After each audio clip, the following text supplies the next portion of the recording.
This clip's brought to you by ServiceNow. AI is only as powerful as the platform it's built on. With the ServiceNow AI platform, your AI, data, and workflows all work together, connecting every corner of your business. To see how you can put AI to work for people, visit servicenow.com/AI-agents. Elena Rybakina is like, she presents as someone who was like a number one draft pick in the NBA. You know how just feels different? Say more.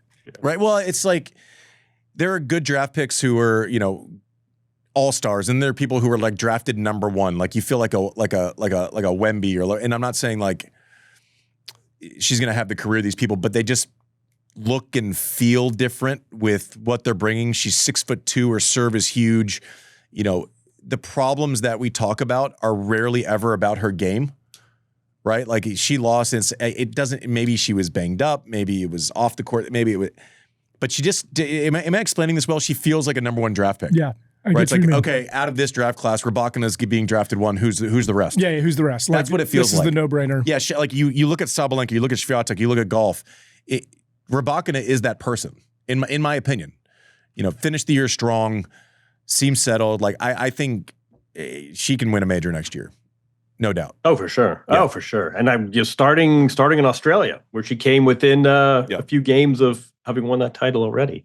Obviously, what she did at the end of the year in Riyadh was the capstone. But yeah, I mean, she's strenuously opaque, right? She gives you nothing. She gives you nothing when she plays. She gives you very little when she wins. I think that's probably her personality, but also by design.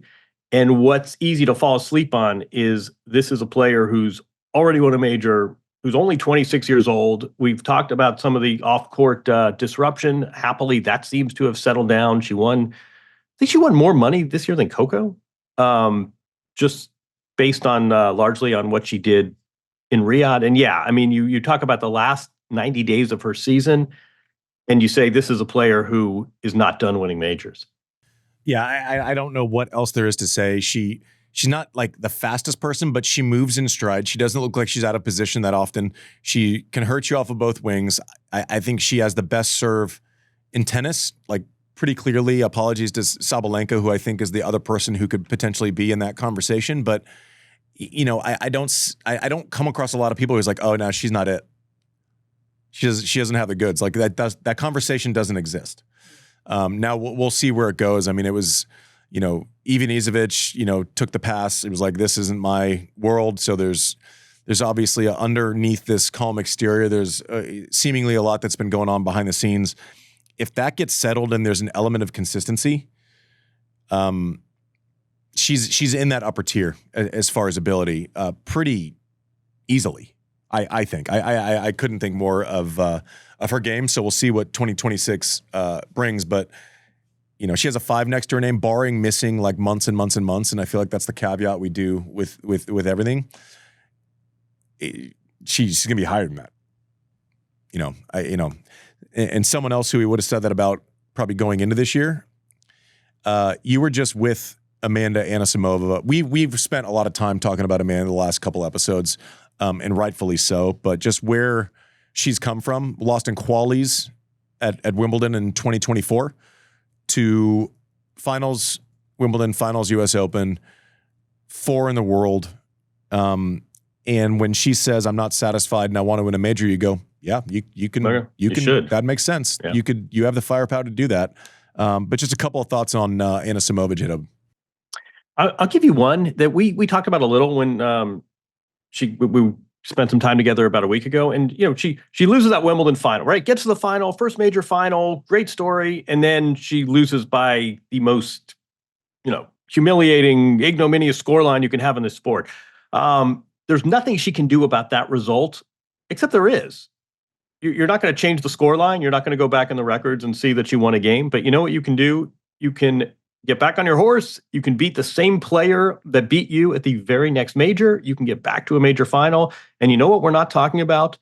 A love and love Wimbledon final. And she is one of these kind of, she's a realist. She knows there's no sugarcoating a love and love defeat in the major final. But she basically said, what do I have to do to make this go away? Well, here's one thing that can chip away at it. Go out, beat the player in a rematch and get back to the last match of a major. So I just think there's so much here. There's so much game. Those ground strokes, we talked about Lindsay, we talked about who hits a cleaner ball. I mean, those ground strokes she hits are as good as anyone's. 24 years old.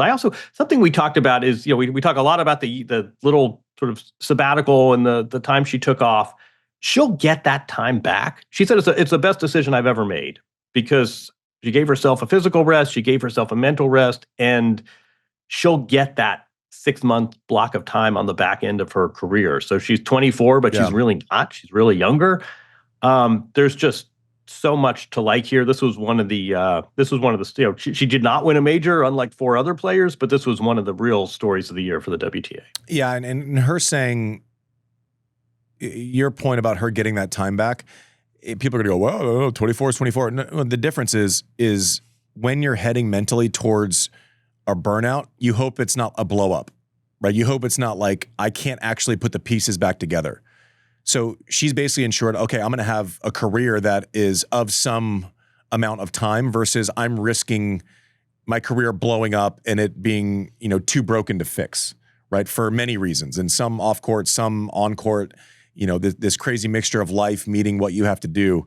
I think that's what we're kind of saying. And I fully agree with you, JW. I think that's a great point. The other thing is, I think it's dumb that tennis players always have to, we don't interview the losing Super Bowl team seconds after they lose. And someone go, they have to talk in press. That's what I always get. I hate it. I had someone mansplain a press conference to me on a text. I hate it. After I made the point that I'm like, are you fucking kidding? Really? Please tell me more about sports. So I don't think people should have to talk, or it's cruel, or it's hard, or it's it doesn't exist in any other sport where you have to just talk about it immediately afterwards and come up with your own speech.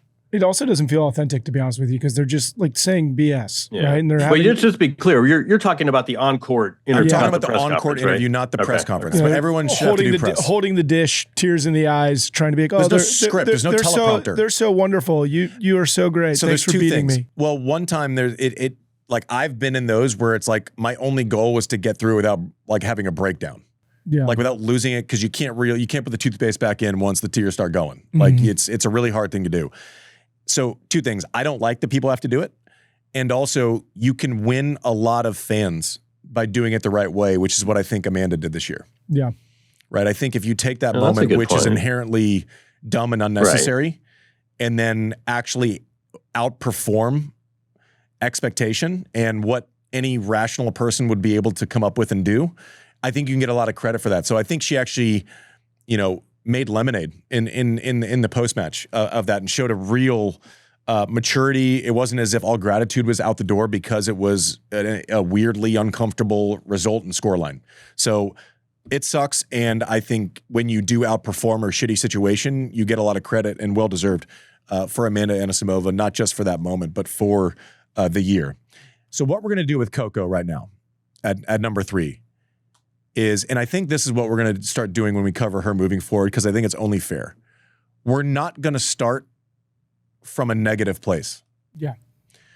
We're going to talk about how she's able to settle in, how she is able to apply her game to create errors, to create stress for her opponent, to rely on her legs. One of the biggest, hardest backhands in the world that people don't talk about enough is able to work the forehand to drive traffic. She sets up her defense with patterns, right? It's not an accident, right? To go through things that are physically and mentally not working, and to get through it and win consistently in that is a superpower. Over and over again, there's no world where anyone else on earth can be dealing with 20 or 25 or whatever it is double faults. And we're looking up, and at scale, not for a tournament, not for one tournament, at scale every year, 2 in the world, 3 in the world. She doesn't leave those positions.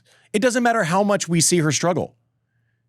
It is we have to give credit where credit's due for Coco at some point. If the losses are ugly, I don't care. She is the best in the world at being uncomfortable on a given day and getting a W. Simply.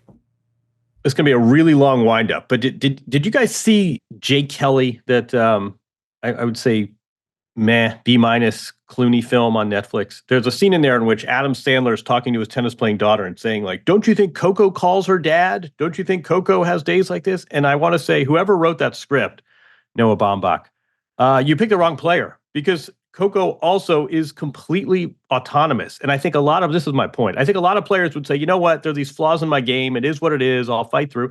The fact that she, in the middle of her season, a season in which she won almost 50 matches and won a major, by the way, making these changes. Won another major. Yeah, right. A second major.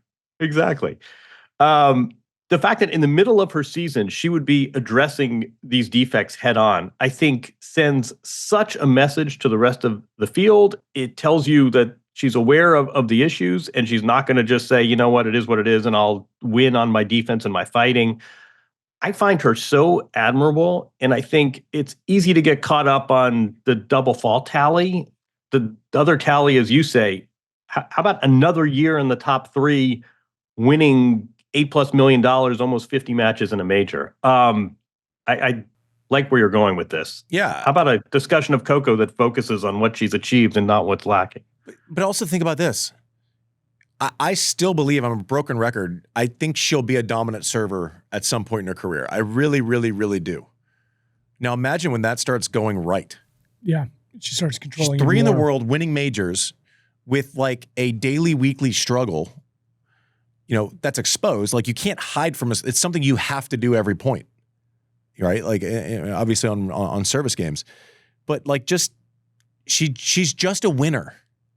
Like, simply, and it gets overused and oversimplified. But she is just a winner. Yeah. Like, at scale, people will beat her. You know, she takes some losses, and then you look at the end of the year, and they're 18 and she's 3. Yeah. Exactly. Every year. I mean, she put together like spring into summer. You know, she got to the finals in Spain, beating Bencic, Andreeva, Iga on the way to losing. She beat Iga 1-1. Yeah, 1-1 clay. Right. On clay. On clay. Rome, she gets to the final again, beating Andreeva, Queen Wen, and then losing to Paolini, and then she goes on to win Roland Garros. Like, that's 3 straight. She's just crushing it on clay. She's a great. I mean, I think clay is her best surface, by the way. Yeah. Like, you know, there's another thing. Like, we talk about Americans and red clay, and it's like, oh, okay, well, I'll just be dominant on that. Would you have said that before this year? She made the final of Roland Garros. Yeah. I don't know that I wouldn't have said it. I think it's maybe proven a little bit more, but I don't think that was a crazy take. Mm-hmm. I wouldn't have argued real hard against anyone who had that opinion. Yeah. For sure. But she's just a winner. Like, and I don't want. It's also funny when you get to a certain level of fame, which obviously she's, you know, she's known everywhere. No one doesn't know who Coco is. No. Like, I'd say, like, she's Starbucks famous. Like, she'll walk in to get a coffee and 12 people will know that's Coco. Yeah, she's the face of Mercedes, right? Whereas like someone 8, 9 in the world, you know, walks in and no one is like, Starbucks famous is a different thing. Right. And so what else comes with that is we need something to talk about, and it's ratings with Coco, and it's irrelevant. Her matches are getting analyzed on First Take and no one else's are. Right. Mm-hmm. So they define, oh, she loses big matches. Like, well, a big match for her, you know, when she loses, it's a 3rd or 4th round, and when she wins, it has to be a final. Yeah. So like, all of these miniature discussions around her get skewed, you know, through no fault of her own. Like, what is she doing? She's taking advantage of life, right? And it never once gets in the way of getting in her work. Her reputation for working and professionalism is pristine, but like, she's so famous that all the criticisms become outsized at all times through no fault of her own. Is that a leap, JW? Yeah, she's the highest. She's the highest earning female athlete in the world, is she not? Yeah, because she's a fucking adult all the time. Exactly, right. Who's being referenced in George Clooney movies, and who's making, you know, 4x off court as she is on court. That's all there for a reason. I think. By the way, just a quick digression. I don't know if you're following these WNBA. I keep thinking there's 65 players in women's tennis that are going to make a 7-figure income. Why don't women tennis get enough credit for the economic gains that have been made? I mean, you're hearing all these stories about the WNBA and these starting salary of King Clark made $78,000 as a rookie. $78,000 is first round prize money at the U.S. Open. I think sometimes we don't realize or women's conversely, tennis. Why isn't the WNBA using that as a metric? Yeah, exactly. No, women's Coco Gauff is doing very well for herself, and there's a reason why brands are tripping over themselves to align with her. And I would say we should acknowledge women's tennis is really driving the bus in this women's sports boom, and I'm not sure that's a story that gets told enough. Can we also say she's 21 years old? She's 21 years old. And just 21. Yeah. And let's also level set here and make this very real. I don't want to talk about like I'm in the Hall of Fame, and I wish my third best year ever on tour was her worst year. Just very, very simply, right? Like we need to level set the conversation with Coco sometimes and lead with what she does at an elite level, which is many, many things. One of the weirdest things that happened this year, in that like Legend's ability to reset the deck out of nowhere is something that, you know, normies don't really understand. Like I couldn't just out of nowhere have a result that's like career defining. Iga Świątek did that. Struggle at the end of last year, obviously with suspension for, you know, she got thrown under the bus, in my opinion, completely thrown under the bus, and not, you know, for something that, you know, you could go buy at Target right now and that everyone uses for sleep like all the time. I personally believe through no fault of her own. Please go back if you have to watch one episode this year on Served, like a long form interview. Well, I don't want to say it, but it was probably my favorite episode to do this year, and that includes Rafa. Andre's fun for a different reason because he's like my idol, but like I feel like before Iga, after Iga, it's like, oh my gosh, there's such a human in there. Like there is such to make things, and her describe the day she found out about, you know, the positive test and stuff, to make those stories human. I think it changes. It's important. The narrative a little bit. And that was one of my most fun ones. Cause like, oh, I came out of this. I normally go in, he's the best interview ever. And I also knew that he was going to be the best interview ever, right? Going into the Maria episode, I go, in the first few minutes, she's going to start taking haymakers at me. And like, it's great. And it's great theater. Iga, I didn't know what was going to happen. And getting off, you know, you call him like, that was a 12 out of 10 because she was open and honest and felt comfortable and could explain. And also like when you've made your career on mostly on one surface, that doesn't go right. And you come and win a major in dominant fashion. 0-0 in a major final and 2-0 in a semi, like on a surface that you don't like. That's what legends do. That's what legends do, JW. Going back to that interview, give yourself some credit. She's done a lot of press conferences, and you don't get much. You, for whatever reason, and whether it was game respects game or you phrased the questions in a way she felt comfortable, you pulled that out of her. It's a great interview. I wholeheartedly agree. Go back and listen to that. I think people are lost in this story. She came to Wimbledon. She's been thwarted at Roland Garros, which is what she used to own.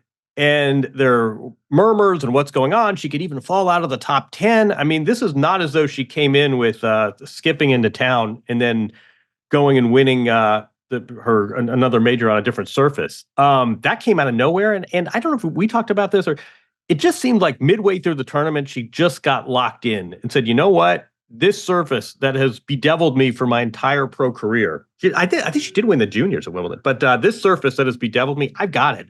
I've cracked this code. And those last two rounds were an absolute joke. And it's what you were talking about Coco as well, right? There were some disappointing results. Obviously, Roland Garros wasn't what we were used to. She was terrible. She only made the semis. Yeah, but she'll look back at this year and say, you know what? Where do I sign? Yes. Great year, great result. Yeah, and also just the adjustments, like her going up the register on her serve, like not the serve. If anything, it's like, okay, that's compared to the rest of her game, that's been a weakness. She was a dominant server at Wimbledon. Found something. It's almost like I remember Rafa in 2010 at the US Open all of a sudden found something, and it didn't even translate to the rest of his career, but he was serving like 136. I'm like, what is happening? Iga, the same thing this year. Like dominant server, just smothered opponents. And people talk, Anisimova was nervous going into that final. Sure, everyone who's ever played a Wimbledon final is nervous going into it. Everyone. And then, you know when you get really nervous? is when you're down 3-0 and you haven't had your feet set in a single rally and you feel like you're on roller skates. That tends to make you more nervous. Not enough credit given to Iga, too much criticism given to Anisimova, in my opinion. But that was an absolute dominant performance, dominant in Cincinnati. Again, I mean, just completely turned it around. 2 in the world on a down year. You look at her slam totals and look at who her company is. And then get back to this conversation. She's the goods. She's just the goods. And she's going to win Roland Garros again a lot. Like that's going to come back, right? She's not going to be in like a mental struggle every year when that part of the year comes around, but unbelievable actually, reset. I had to do a double check on her career numbers because I was like, this doesn't add up. But she has 404 career wins. It's a joke. Only 92 losses. It's a joke. 4-1. 24 years old. 24 years old. 4-1 winning percentage. 25 titles. It's just 25 titles. I mean, she's putting together a monster resume, not just like Hall of Fame resume. Like she's going to be better than most Hall of Famers. Like that's where she's heading. She's that good. Wimbledon was a blast to watch. Like just to watch. It didn't have the drama of the Maddie win. It didn't have the, we view Iga as more of like a robot than the human. We knew Maddie's story, but just as far as like a legend being a legend, holy shit, that was probably the most impressive tennis that I saw this year. You think she's one of the favorites to win Australia? She's always one of the favorites. Yeah. She played great in Australia this year, by the way. She reached the semis. She played great, and she had she played great in Australia this year. It's not as if she like started the year badly. I mean, she played great. She was dropping like 1s and 2s on people the entire draw before she played Maddie. And Maddie just is one of the few people on earth who can take the racket out of your hand with serve and forehand. But she played great. Yeah. So yes. Now she's going for the career major. And too. I'll take it one further, Mike. Is she one of the favorites? Insert any tournament. Any tournament, period. Now, especially with Wimbledon, the fact like all of a sudden we've found how to play on fast surfaces. So yeah, for the next 5 years, insert her name and then say any tournament you want to talk about. And my answer is probably going to be yes. That's how good Iga Świątek is. Simply. Let's like recognize greatness while it's in front of us. Sabalenka, you talked about her the other day. JW, give some context to her year and kind of what she was up against going into the US Open. She was the wire-to-wire number 1, and she had, I mean, it's silly talk. And you look at her results, though, and she's always there. It's funny because we used to always say that there's no plan B, and it's Sahara or Arctic. You never know what you're going to get. You know what you get now? You get a player who reliably plays deep into every major. But for the first 3, she didn't win them, and she came really close. And she gets to the final in Australia and falls a little short against Maddie. And she wins the first set in Roland Garros and then falls apart a little bit. And Coco steals that title, and there's some fallout afterwards. And at Wimbledon, she gets to the semis and can't close. So she's number 1 in the world. She's won, already into 8 figures in winnings, and yet she has no majors. That's a different kind of pressure. And she goes to the US Open and essentially salvages her season. And you look back and you say, you know what? When we sum up this career, she's going to have X majors, and it could be double that if she just won a couple points here and there. But her ability to bounce back, her resilience in a much different kind of way than what we often talk about. There's a resilience to losing in the latter rounds of 3 majors and saying, you know what? I'm going to steal this 4th. And she finishes number 1. She never loses her position. She's won, she won north of $15 million, which is a big number, but also tells you that she's winning the right kinds of matches. And yet, in a weird way, this was sort of a bounce back season. And what she did at the US Open to salvage her year is sort of a nice kind of small picture of what she's done her whole career. But I think this is one of the, you talk about Iga, you talk about the Hall of Fame. We took care of that years ago. Mm-hmm.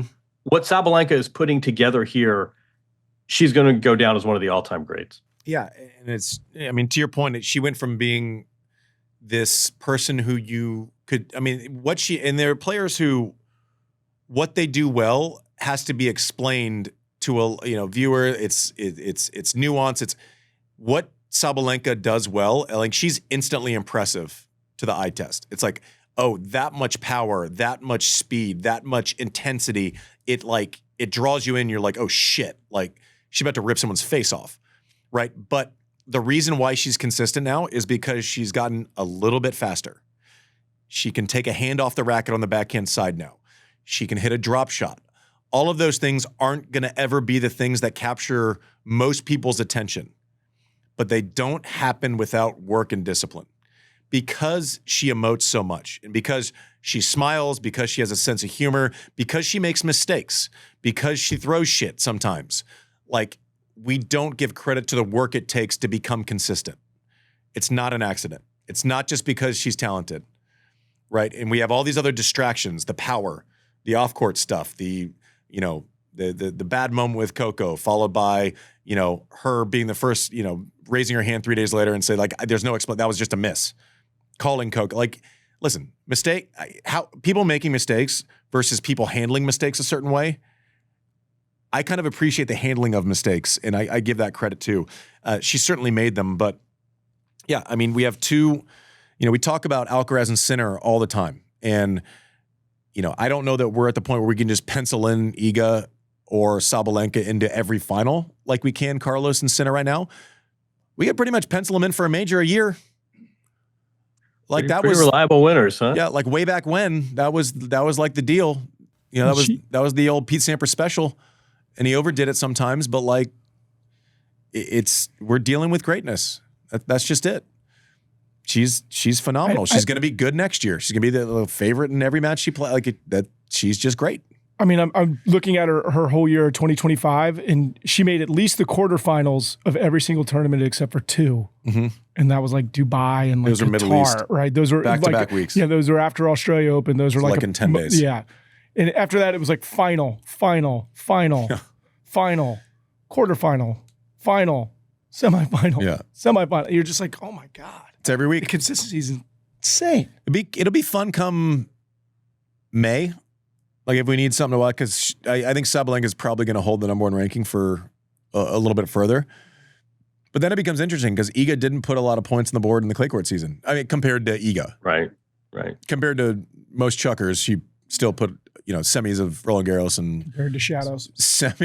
Compared to shadows, exactly.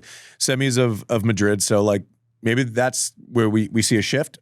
And at least, but wire to wire is a joke. I'm glad JW said it. Like, come in number one, I leave number one, and we're all going, yeah, okay, that's fine. No, that's not fine. That's extraordinary. Right. Like, that's crazy.